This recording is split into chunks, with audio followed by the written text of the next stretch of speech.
So I get the horse here, and when the horse is unloaded off the trailer, he seemed pretty normal.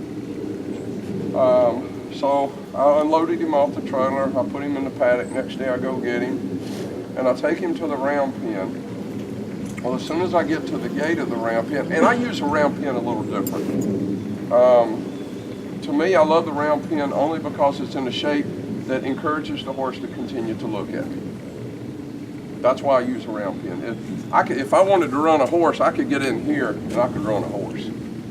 So that's nothing about the round pen for me. It's just a place that encourages the horse to continue. But just because of the shape, it's always suggesting that he look inside, he look inside, he look inside. So the preference, I just wanted to preface with that. So when I put this guy in the round pen, he goes straight to the rail, puts his head over it, and runs wide open. I mean, and I'm just standing, I'm like, really? And it's just ta-doon, ta-doon, ta-doon, ta-doon.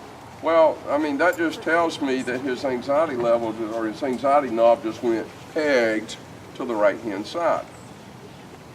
So I'm like, okay, well, he'll stop and check in here in a minute, and he didn't. So finally I took a knee. He didn't. So finally I took a knee and I looked at the ground. And all of these are things that you can do that just keep relieving the pressure from the horse. I'm not exaggerating. 10 minutes later, he came down to a trot. And then he started this. Back and forth. So at half a circle, half a circle, half a circle, half a circle. Which way did he always turn? Out, because my pressure was so intense. My presence was so intense that it just forced him to make an outside turn and go the other way. Forced him to make an outside turn and go the other way. And we need to feel that. We need to understand that we are so bright to some horses, and that something has happened in this guy's history, and I'm not going to point a finger where it happened. I have no idea. But something happened in his history to say, humans are the most unpleasant thing in the whole wide world. And I just don't want to be around humans. And especially when you put him in the round pen, he's like, this is like going to the doctor's office. I don't like this at all.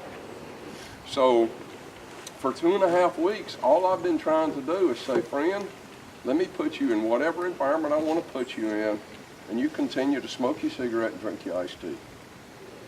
And if you notice down there, he says, this is my safe place where you can catch me. So when I walked in, he was in the little cover. He come out, and he was probably 10 or 15 yards from the cover, and he always says, this is where you're going to catch me. He doesn't make it hard to catch. He just sees I'm coming, and instead of just waiting for me, he says, well, this is my safe spot. You can catch me here. How many of you have horses like that, or have seen horses like that? They have their safe spots. And understand, that's why they go where they go. That's why they do what they do. That's where they feel safest.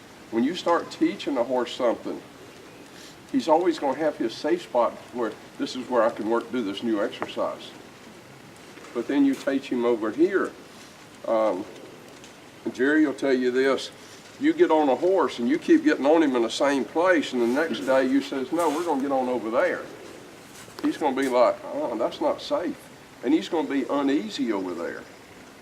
So the day when you start getting up and down on that horse, get on him here, get on him here, get on him here, get on him over there, where his picture just keeps changing and changing and changing and changing.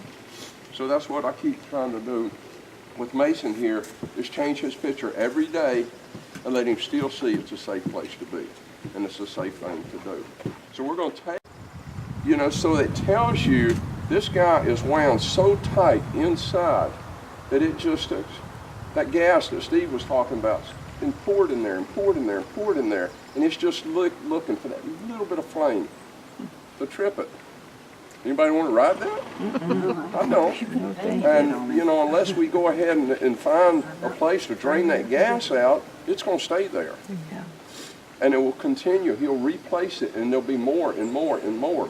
So we've got to find an orifice to get that out, where he doesn't feel like he needs to protect and hold that stuff in there.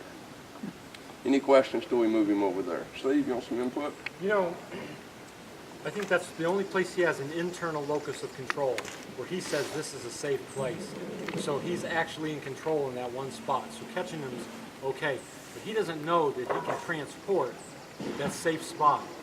So different places. Right. So if you can, in the round pen, eventually get him to know that that's not the place you're just going to get chased all day.